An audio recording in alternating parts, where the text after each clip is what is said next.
सत्ता नसताना जो सोबत असतो तो खरा निष्ठावान, महाराष्ट्राची दिशा गद्दार ठरवू शकत नाहीत उद्धव ठाकरेंचा हल्लाबोल.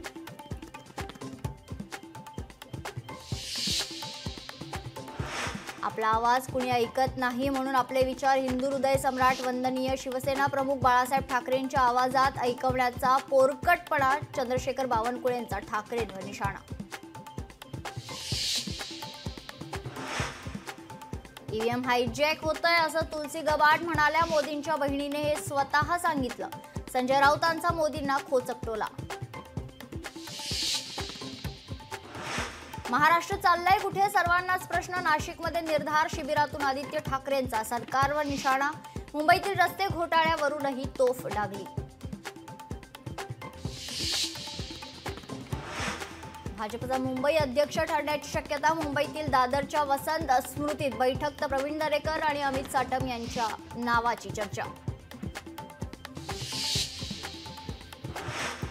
ईश्वरी भिसे मृत्यू प्रकरण. डॉक्टर खैसास शहरातून पळू नये म्हणून पोलिसांची खबरदारी. अलंकार पोलीस स्टेशनमध्ये डॉक्टर खैसास यांची हजेरी बंधनकारक.